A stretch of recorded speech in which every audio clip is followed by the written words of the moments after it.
This is Nicky Cruz, and I'm really looking forward to seeing you for the Paris for Christ conference in May, because this is the only moment in history when I do believe that every born-again Christian, every Christian that loves Jesus Christ, we need to unite our force with the forces of heaven to fight this evil all over the world.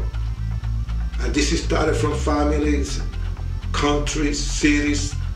We really are right now going through one of the biggest challenges in history for the Church of Christ. May the Lord bless you, and I'm looking forward to seeing you.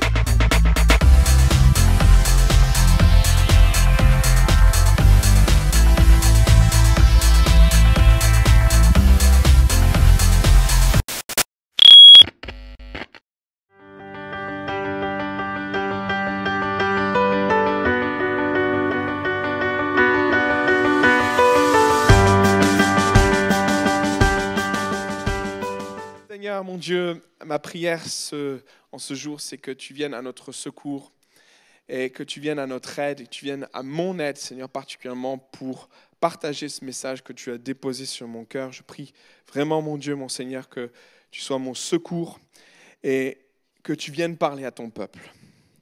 Seigneur, sois celui qui parle, sois celui qui conduit, sois celui qui dirige, sois celui qui fasse du bien au cœur en ce jour. Que ton nom soit loué et béni. Amen. J'aimerais commencer ce culte par une question, toute simple question. Qui est Jephthé? Je vous pose la question parce que je veux une réponse. Est-ce que vous savez qui est Jephthé? Alors, il faut parler plus fort. Quelqu'un a une idée de qui est Jephthé? Bon, allez, je vais inventer vos réponses. Un juge, oui. Mais encore. Un juge qui a fait un vœu. Est-ce que ça vous dit quelque chose, ce vœu? Ouais. C'est quoi ce vœu? Sa fille. Sa fille. Et c'est vrai que lorsqu'on pense à Jephthé, c'est sans doute l'une des premières choses qui nous viennent à l'esprit. Le fait que Jephthé ait fait un vœu fou. Celui de dire à l'Éternel que si, Éternel, tu me rends vainqueur, contrairement, alors je te consacrerai la première personne qui viendra à moi. Et la suite, c'est la consacrer et la mettre en holocauste. C'est ce qu'il est dit. Et la première chose qui est arrivée, ou la première personne qui est arrivée à Jephthé, lors de son retour de bataille victorieux, c'est sa propre fille, son unique fille. Et Jephthé n'a pas souhaité abandonner son vœu et il est allé au bout de son vœu. Jephthé a pris sa fille, l'a égorgée, l'a posée sur l'Holocauste, a brûlé le corps de sa fille. Et quand on pense à ça, on se dit, mais qu'est-ce qu'on peut penser d'autre de Jephthé? Et puis ceux qui connaissent l'histoire de Jephthé, je suis persuadé que quand j'ai mentionné qui est Jephthé, c'est la première chose qui vous est venue en tête.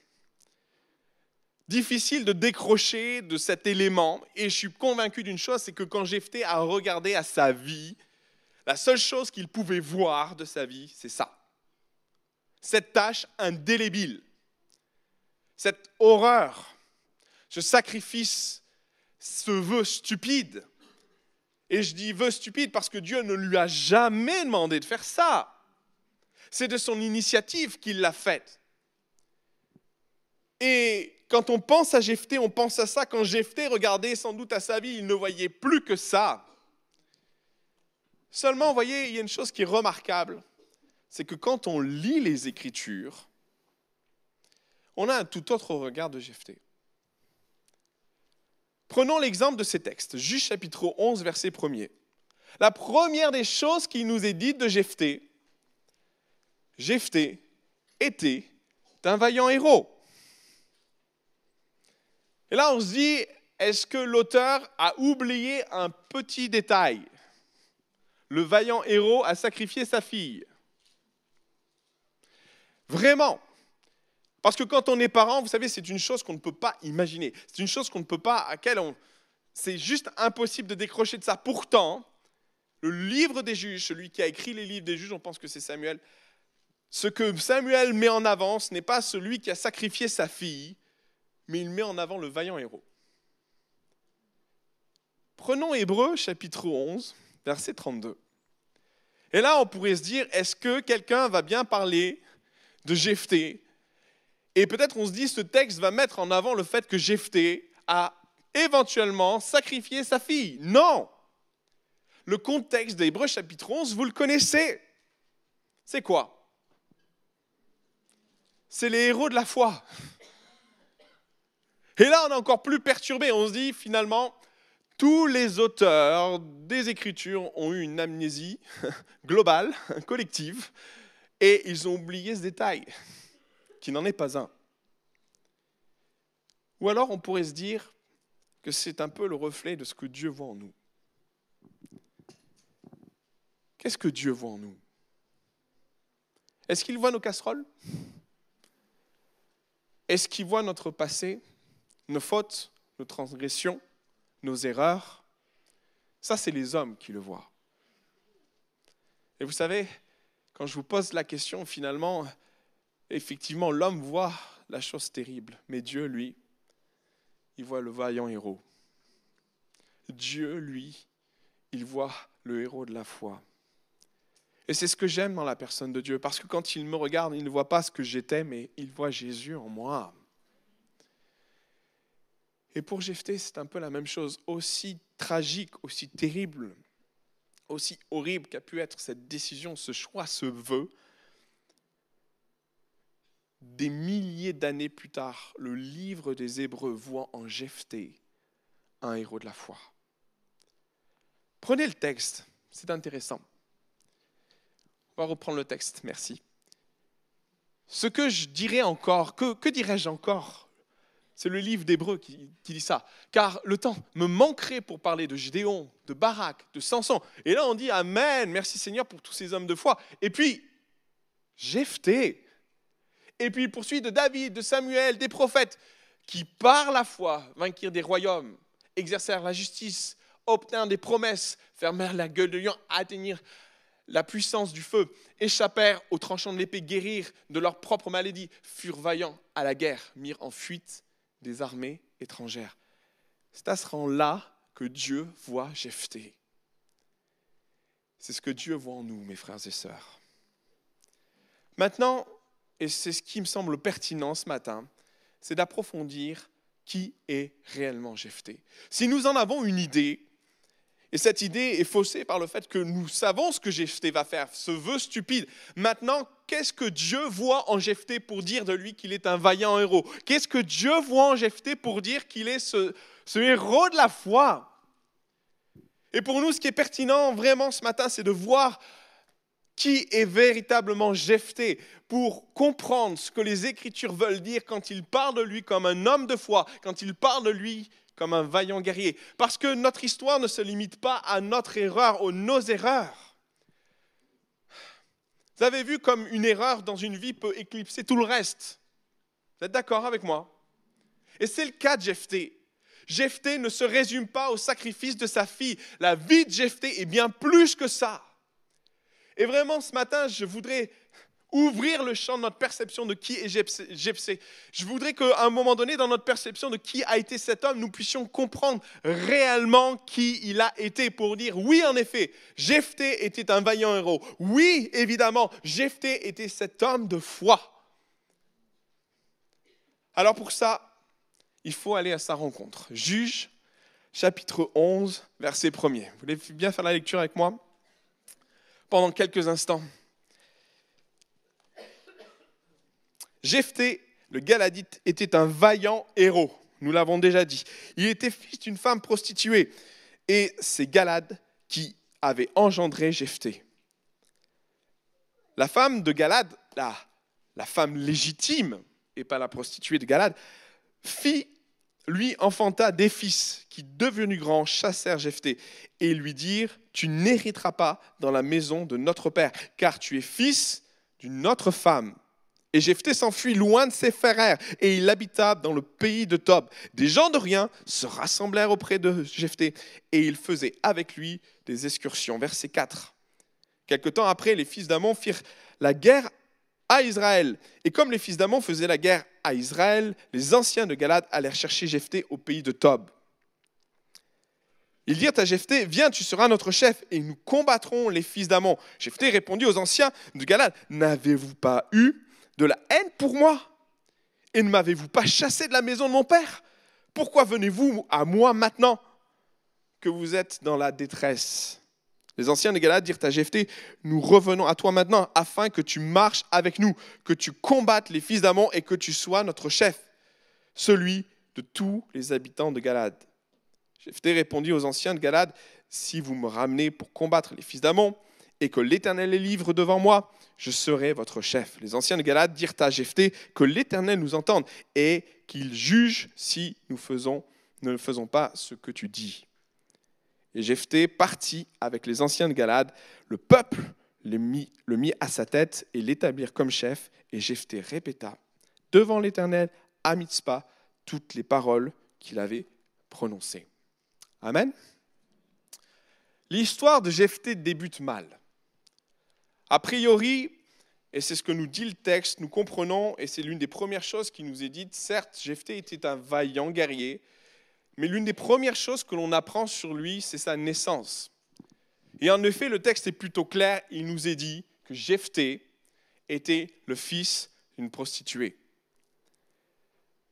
Aussi, dans la jeunesse de Jephthé, et si je devais résumer la vie de Jephthé, je dirais que dans sa jeunesse et quelque temps après, je pourrais décrire que Jephthé a vécu 2 phases de rejet. La première phase de rejet est liée à sa naissance, dans son contexte familial. On sait très peu de choses sur sa vie, par contre, ce que l'on voit très clairement, c'est que Jephthé va grandir dans la maison de son père. On ne sait pas ce que va devenir sa mère. Bien des commentaires justifient ou expliquent le fait que peut-être c'est une interprétation de voir en la mère de Jephthé une prostituée. Certains y voyaient une interprétation du fait que cette maman était probablement une femme de Canaan. Cela dit, le problème n'est pas là dans la vie de Jephthé. C'est que Jephthé va grandir dans une famille où il pouvait être considéré, excusez-moi le terme, comme un bâtard. Un fils illégitime. Et c'est dans ce contexte-là que Jephthé va grandir. Il va grandir dans une famille. Son père va le récupérer, son père va l'élever. Jephthé va apprendre à respecter, à connaître l'Éternel. On le lit. Lorsqu'on lit la parole, l'un des premiers à parler de l'Éternel, c'est lui. Alors que les anciens de Galad viennent à lui, c'est lui qui leur dit « Si l'Éternel me donne d'être vainqueur sur un mont, alors je serai votre chef. » C'est lui qui en parle. Jephthé a grandi dans la connaissance de l'Éternel, mais Jephthé aussi a grandi dans une famille où il était un bâtard. Son père, probablement, s'est marié par la suite. Jephthé est né, son père s'est marié, et cette fois-ci, il y a eu un mariage légitime. Et c'est ce qui nous est dit dans le texte. Le texte dit que la femme de Galad, le père de Jephthé, a eu des fils. Pas évident de grandir dans une famille lorsqu'on est un bâtard. Et personnellement, lorsque j'ai lu ce texte, je me suis dit, mais combien ça peut être difficile? Parce que vous savez, les enfants, si au départ, les choses se passent plutôt pas mal, ils ne font pas forcément de distinction. Mais déjà, la mère légitime, j'imagine cette femme vivre avec ce garçon qui n'était pas son fils. Et on sait que ça ne se passe pas bien. Les Écritures nous rappellent qu'on a plusieurs exemples. On a Abraham qui va se retrouver avec 2 fils sous sa même tente, un fils légitime et un fils un peu moins. Et on sait toutes les tensions que ça a produit à l'intérieur de la maison, au point que cet enfant, Ismaël, va être chassé. Et pendant des années, Jephthé a vécu dans la tente, dans la maison de son père, avec une belle-mère et des fils qui, au fur et à mesure du temps, vont comprendre que Jephthé est différent d'eux. Et vous savez, les enfants ne sont pas tendres entre eux. Même, je pourrais dire, ils sont cruels. Vous savez, on en vient rapidement à des paroles qui sont blessantes, directes et franches. Lorsqu'on n'est pas d'accord avec l'autre, tout à fait, toi d'abord, tu n'es pas mon frère. Vous connaissez ça? Toi d'abord, tu es le fils d'une prostituée. Ça, c'est un peu plus tard. Mais il est évident que Jephthé, dans sa famille, a vécu ce rejet. Le fait de ne pas être à sa place, le fait de ne pas trouver sa place légitime dans la famille. Certes, le père était là et assumait le fait que son fils était dans sa maison, mais les autres ne l'assumaient pas et ne l'ont jamais assumé. Le rejet. Jephthé, à partir du moment où il a mis le pied sur terre, il a grandi dans cette famille, était considéré comme un rejeté. Il n'a jamais trouvé sa place dans la maison de son père. Son père assumait sa responsabilité. Il l'a pris sous sa protection. Pour autant, je suis convaincu d'une chose, c'est que Jephthé a souffert toute son enfance. Jusqu'au jour, et c'est ce que dit le texte, jusqu'au jour où Jephthé, où les frères, ses frères ont grandi. Et la Bible dit, le jour où ses frères ont grandi, ils l'ont chassé et ils lui ont dit, tu n'auras point de part dans l'héritage de notre père. Voilà ce que disent les Écritures. Permettez-moi d'extrapoler ou d'apporter une interprétation à ce texte. Deux choses m'amènent à penser qu'à ce moment-là précis où les frères vont venir voir Jephthé pour le chasser, et c'est ce que je vais appeler le deuxième rejet, le père de Jephthé est mort. Les deux raisons qui m'amènent à penser cela, le texte ne nous dit pas, mais permettez-moi cette interprétation, c'est que d'une part, les frères de Jephthé parlent d'héritage. Difficile de parler d'héritage quand celui qui le possède est encore vivant. Vous êtes d'accord avec moi? Or, les frères vont venir sur ce terrain de discussion et vont dire à Jephthé, il n'y a point de part pour toi dans la maison de mon père, il n'y a point d'héritage pour toi dans cette maison parce que tu es fils d'une étrangère. La deuxième chose qui m'amène à penser, c'est qu'il ne se serait jamais permis de chasser Jephthé. Si le père Galad était encore à la maison, si le père de Jephthé était encore là, il ne se serait jamais permis de porter la main sur Jephthé. Or, on se rend bien compte que le mot qui est employé est un mot fort, c'est chasser. Ils vont chasser Jephthé.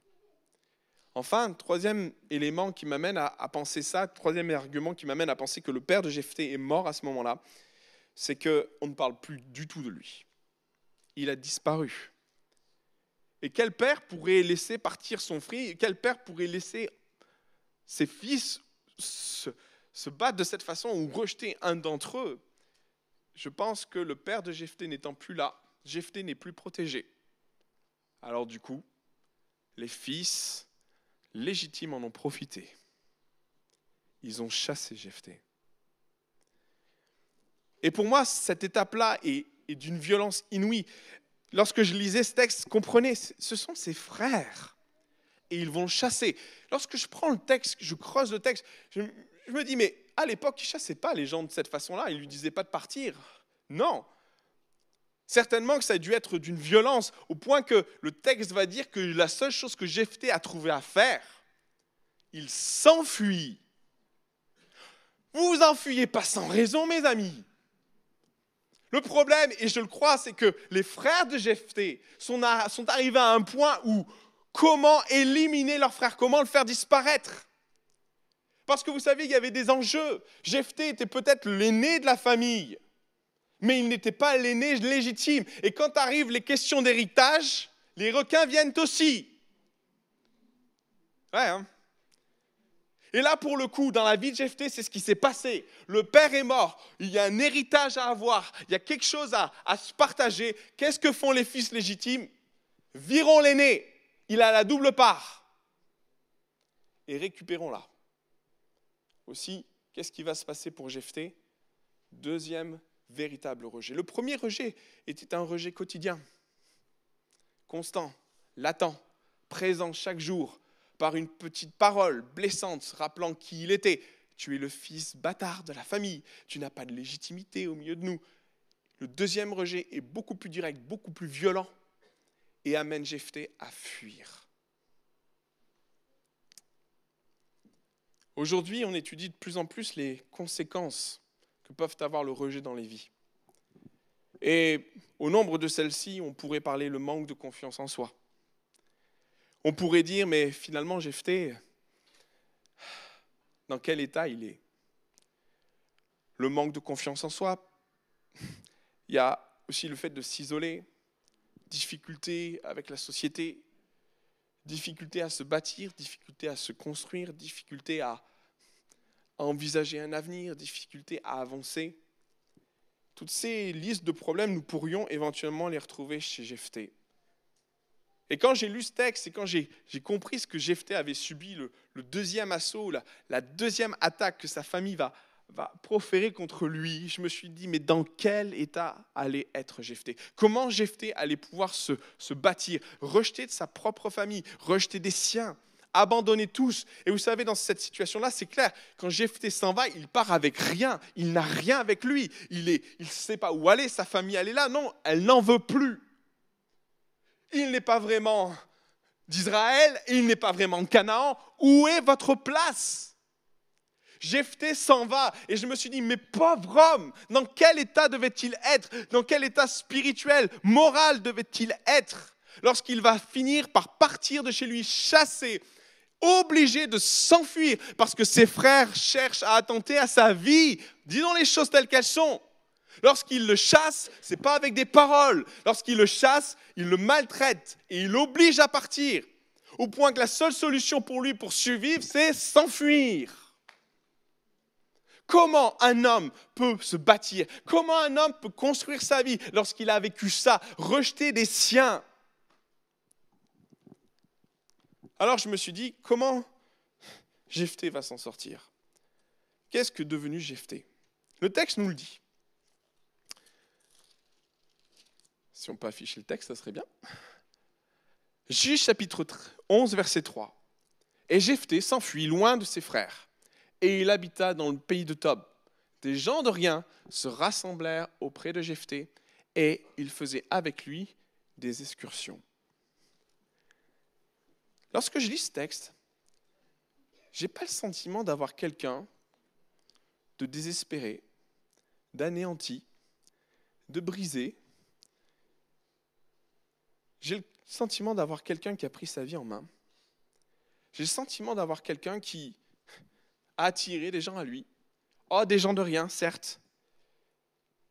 Je n'ai pas le sentiment d'avoir quelqu'un qui a un problème d'estime de soi.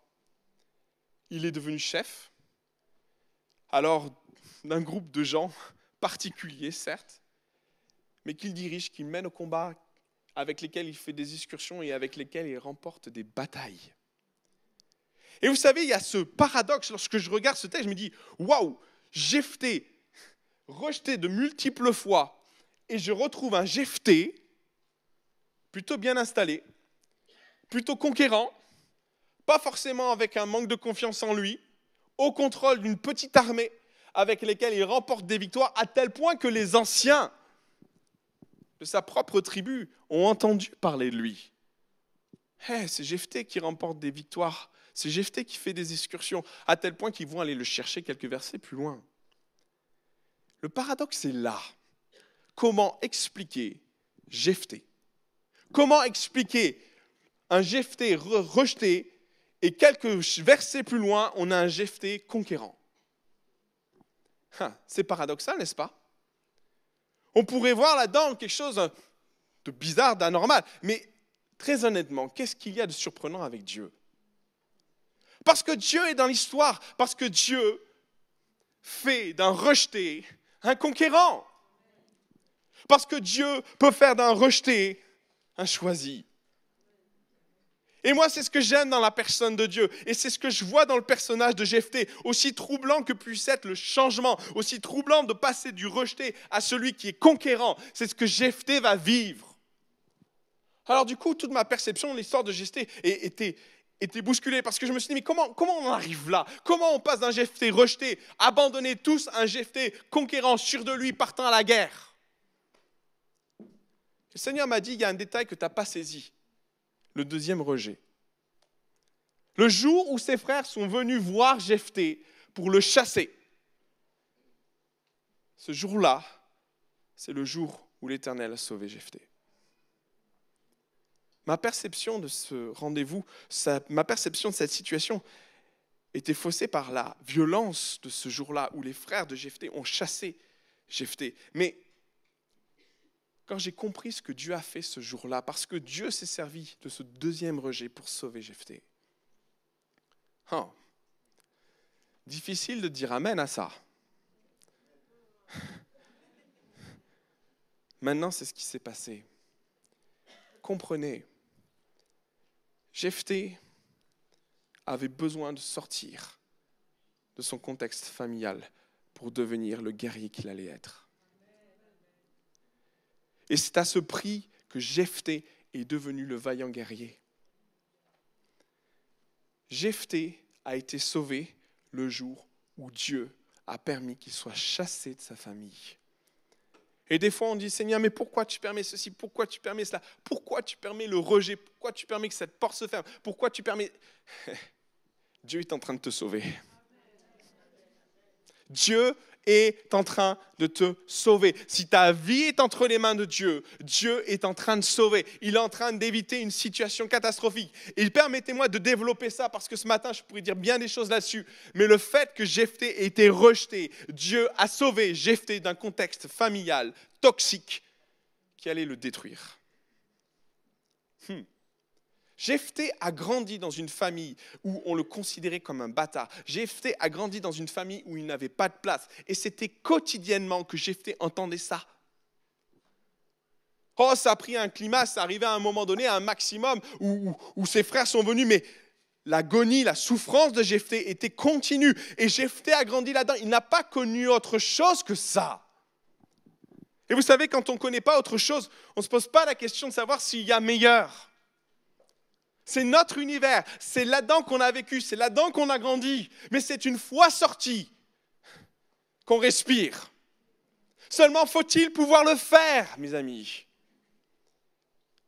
Jephthé a grandi là-dedans et il a fallu que Dieu permette des circonstances pour que Jephthé soit chassé de sa famille. Et vous savez ce que va faire Jephthé? Si on peut afficher le texte. Jephthé va faire une chose. Verset 3, et Jephthé s'enfuit, notez bien tout ça, loin de ses frères. Jephthé grandit dans une atmosphère de rejet continuel.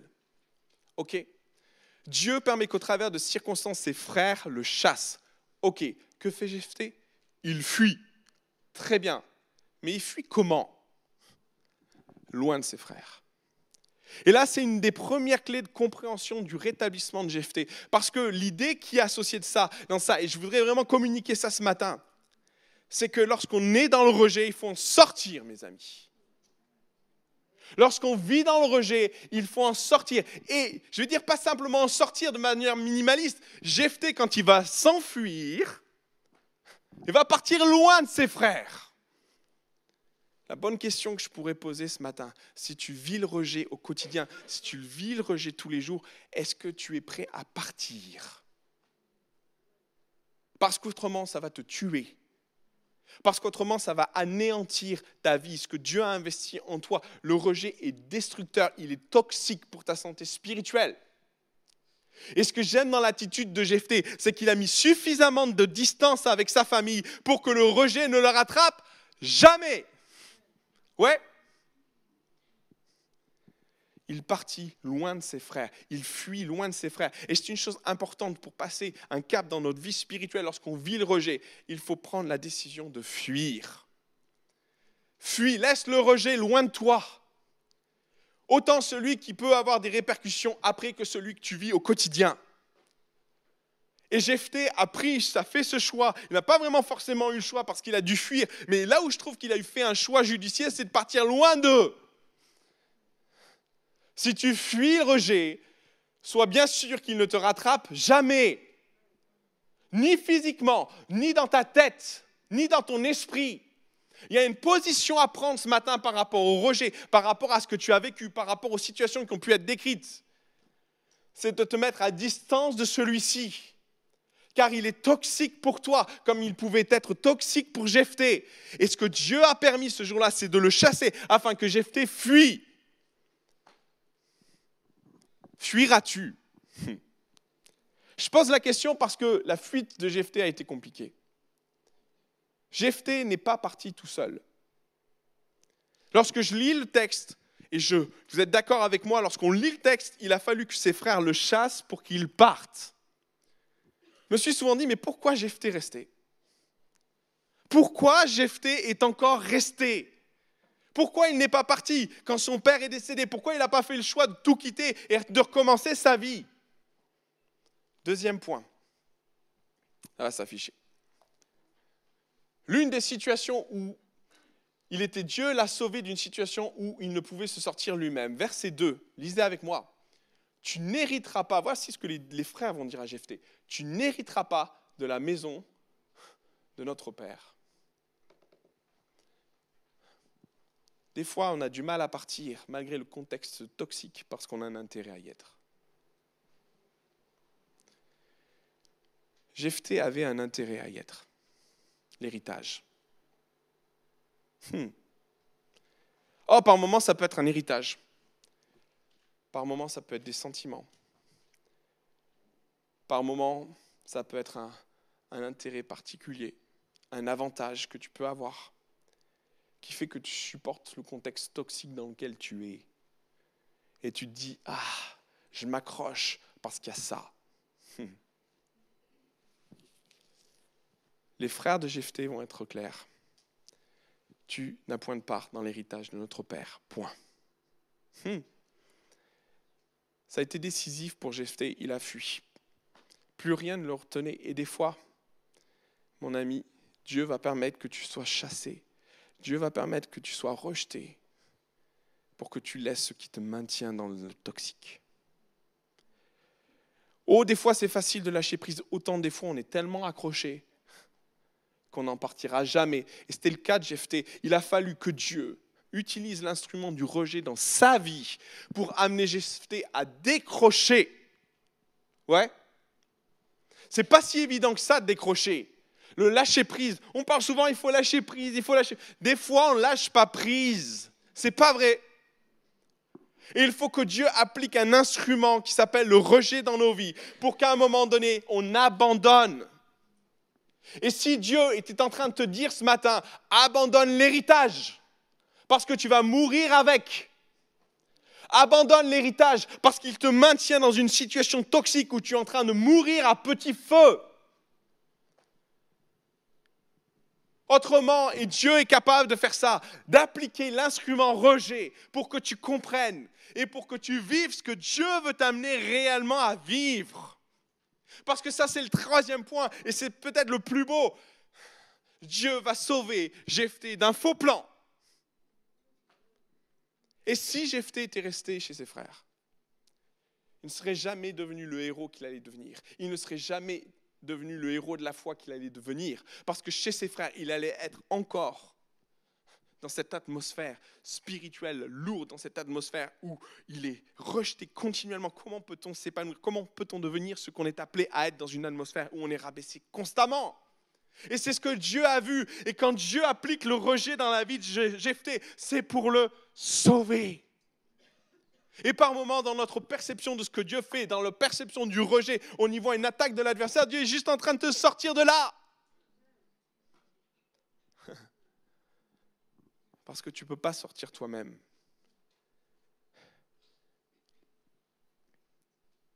Combien c'est difficile par moments. Mais Dieu sait ce qu'il fait. Parce que le jour où Jephthé va sortir, en effet, on va voir un homme qui va commencer à construire sa vie. Oh, ça va être dur, ça va être compliqué, mais Jephthé, n'étant plus sous l'influence du rejet, va commencer à se construire, va commencer à rassembler des hommes autour de lui, va commencer à avoir un projet de vie, va commencer à devenir ce que Dieu l'appelle à être. Et c'est ça qui est pertinent dans la vie de Jephthé. C'est ça qui est intéressant dans la vie de Jephthé, parce que Jephthé est un homme de Dieu. Et face au rejet, il n'a point rejeté l'Éternel. Tellement facile de rejeter l'Éternel quand nous-mêmes on est rejetés. Hein? Mais Jephthé ne va jamais rejeter l'Éternel. Au contraire, et à mon sens, c'est en ça qu'il est cet homme de foi. C'est quand bien même il a vécu le rejet, il a fait confiance en Dieu. Et ce matin, je voudrais t'inviter à être cet homme, cette femme de foi capable de dire « Seigneur, je vis le rejet, mais je vais faire confiance en toi. Je vais faire confiance en ton plan. » Quand on est rejeté, mes amis, on a besoin de comprendre que Dieu a un meilleur plan pour nous. Oui. Quand on est rejeté de notre travail, quand dans une relation amoureuse, les choses ne se passent pas comme on voudrait que ça se passe. Quand on est rejeté par sa famille, quand on est rejeté par ses amis, quand on est rejeté par notre entourage, quand on peut être même rejeté de son église. Par moments, Dieu autorise certaines choses pour que nous vivions un plan meilleur. Et c'était le cas de Jephthé. Dieu avait un meilleur plan. Et le plan que Dieu avait pour Jephthé, c'est sur la vignette 3. C'est un plan juste magnifique, juste glorieux. Et il dit à Jephthé, viens, tu seras notre chef. Ouais, ça c'est juste glorieux. Regardez comment Dieu fait les choses. Jephthé est chassé comme un moins que rien. Quand Jephthé revient, il est appelé à devenir chef. Waouh! C'est comme Joseph. Et c'est comme bien des hommes dans les Écritures. C'est comme bien des personnes, des héros de la foi que Dieu a saisis, que Dieu a permis qu'ils soient rejetés pour les relever et les amener à être au sommet. Le titre de mon message ce matin, et j'arrive à la fin, du rejet jusqu'au sommet. Parce que Dieu est capable de faire ça dans les vies. Parce que Dieu est capable de prendre le rejeté et d'en faire le sommet et d'en faire le chef d'une armée. Moi, ce que j'aime dans la personne de Dieu, ce que j'aime dans ce que Dieu est capable de faire dans un cœur, et dans une vie, il prend le rejeté et il le met au sommet. Et ma prière ce matin, c'est que quand bien même tu vis la situation qui est la tienne, quand bien même tu vis le rejet, il y a du rejet sans doute dans beaucoup de vies ce matin. Le projet de Dieu n'est pas de t'enterrer, mais Dieu permet des circonstances de rejet par moment pour te faire rentrer dans son plan. Et c'était tellement le plan pour Jephthé. Comme ça peut être le plan pour ta vie ce matin. Et il y a des choses qu'on doit percevoir et comprendre. Ce que l'on perçoit par moment comme une attaque est juste une grâce que Dieu te fait de te sortir de là où tu ne pourrais sortir de toi-même. Pour t'amener à rentrer dans son véritable projet, pour venir et devenir ce que Dieu t'appelle à être, un héros de la foi, un guerrier vaillant. Et parfois, Dieu permet que ça passe par le rejet. Vous savez, je vais vous dire une grande vérité. Le rejet est le terreau dans lequel Dieu fait pousser et grandir les héros de la foi. Joseph, Moïse, David. Il n'y a pas longtemps, je regardais les textes et je lisais l'histoire de David. Vous savez, la première fois qu'on parle de David, on comprend déjà d'entrée qu'il va avoir des problèmes, ce garçon. C'est Samuel qui va chez Isaïe, son père. Et Samuel, il va dans un but précis, oindre le futur roi. Aussi, Samuel dit à Isaïe, montre-moi tous tes fils. Et Isaïe présente à Samuel 7 de ses fils. Tout sauf qui? Déjà, il est rejeté. D'entrée. Et là, Samuel passe devant, c'est certainement lui, l'Éternel. Non, non, c'est pas lui. Non, c'est pas lui. Non, non plus. Ah, non. Non. Il arrive au bout des 7 et il voit Isaïe. Il lui dit, mais est-ce là tous tes fils, Isaïe? Non! Il y en a un qui est dans les champs en train de garder les moutons. Tu n'y penses pas, il pue, il est dégoûtant. Je ne sais pas si vous avez déjà été berger. Je l'ai fait un petit peu, mais forcément, vous êtes dégoûtant. C'est obligé, quoi. Et j'imagine Isaïe en train de se dire, il y a le prophète, il y a le juge Samuel qui est là. Il veut que j'aille chercher le petit dernier dégoûtant qui est dans les champs. Celui qu'on a oublié volontairement. De lui, Dieu va en sortir un vaillant guerrier, un héros de la foi. Comment ne pas passer à côté de celui que Dieu a élevé comme une faible plante? La pierre rejetée des hommes, devenue pierre angulaire sur quoi tout repose. Jésus. Du terreau du rejet, Dieu fait grandir ses vaillants héros. C'est peut-être ton cas ce matin. Et il y a peut-être au milieu de nous bien des Jephthé en train de se dire, mais je suis rejeté. Qu'est-ce que Dieu peut faire de moi? Ce que j'aime dans la personne de Dieu, c'est que Dieu, quand il va au supermarché des vaillants guerriers, des héros de la foi, il ne va pas les chercher dans les rayons bien agencés.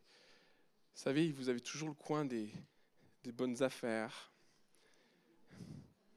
des invendus. J'ai même vu ça chez mon primeur dernièrement, vous avez les légumes que personne ne veut. C'est là qu'il va les chercher. Et je ne suis pas en train de me dégager de ça, c'est là que Dieu est venu me chercher, mes amis. Aux invendus, aux fruits et légumes abîmés. Et parce qu'il est Dieu, il les sublime. Et il en fait des vaillants héros, des héros de la foi. Je voudrais que l'équipe de louange puisse s'approcher. Et ce matin, je voudrais faire un appel, un vraiment très très court appel. Parce que Dieu est en train de dire sur ton cœur que le rejet n'est pas une fatalité dans ta vie. Dieu est en train de parler à ton cœur et veut t'amener à penser que peut-être ce matin, tu dois faire un choix par rapport au rejet. Tu as assez supporté le rejet ce matin. Tu l'as assez porté dans ta vie. Tu l'as assez subi. Peut-être tu te maintiens dans ce contexte et dans cette atmosphère spirituelle parce que tu as un intérêt dedans. Je ne sais pas quel est-il, ça ne me regarde pas, c'est entre toi et Dieu. Dieu veut te parler ce matin par rapport à ça. Et il veut te dire, laisse tomber l'héritage. Laisse tomber la part qui te revient ou qui aurait dû te revenir. N'attends pas forcément que Dieu permette des circonstances où tu vas te sentir chassé.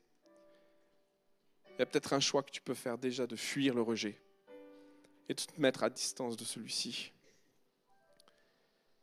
Oh, c'est pas évident le lâcher prise, c'est sûr. Mais Dieu vient avec une promesse ce matin, celle d'un plan meilleur, d'une opportunité nouvelle, d'un héritage nouveau. Et le fait de te mettre à distance du rejet, peut-être un combat pour toi, une lutte, tu le sais, tu es dans une telle circonstance, une telle situation. Il y a cet appel de Dieu sur ta vie et Dieu te dit, fuis maintenant le rejet. Ou peut-être Dieu a permis au travers de circonstances que tu sois rejeté. Mais c'est à des fins de faire de toi le héros de la foi ou le vaillant héros que Dieu a vu en toi. Alors il n'y a pas de fatalité dans ta vie parce que Dieu peut te donner de construire, parce que Dieu peut te donner de bâtir, parce que Dieu peut te donner des projets, parce que si tu décides d'abandonner certaines choses pour marcher et vivre dans son plan, alors les choses se mettront en place dans ta vie. Elles vont te surprendre. Toi, le rejeté, tu pourrais finir au sommet. Parce qu'il y a quelque chose de puissant à être rejeté mais choisi de Dieu, à être rejeté des hommes mais choisi de Dieu. Et c'est de cela dont il est question ce matin. Il n'est pas question simplement d'être rejeté des hommes, mais il est surtout question d'être choisi de Dieu. C'est dans ce terreau que Dieu prépare ses guerriers. C'est dans ce terreau que Dieu prépare les hommes de foi, les héros de la foi, les vaillants guerriers. Alors considère aujourd'hui les deux parties de la question. Oui, tu es rejeté des hommes, certes, mais tu es surtout choisi de Dieu. Alors sois choisi de Dieu. Assume le fait que Dieu t'ait choisi. Assume le fait que Dieu t'appelle à faire peut-être une chose folle. Fuis. Fuis le rejet qui te maintient assujetti. Fuis le rejet. Quand bien même tu es obligé d'abandonner l'héritage qu'il a, quand bien même tu es obligé de l'intérêt qui te maintient dans cette atmosphère toxique, Dieu t'en retire pour vivre son plan, pour vivre ce qu'il a préparé pour ta vie. Alors ce matin, fais le bon choix. Fais le bon choix. Fuis, mais fuis loin du rejet. Ne le laisse plus revenir à toi. Rejette le rejet pour que son plan devienne réalité dans ta vie et pour que tu découvres la plénitude de ce qu'il a préparé pour toi.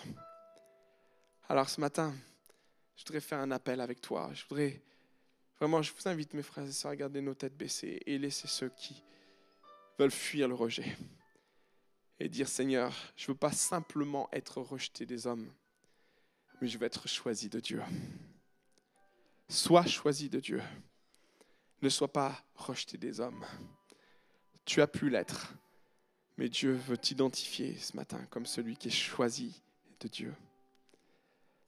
Alors là où tu es, lève-toi. Déjà des personnes qui se lèvent ce matin, levez-vous.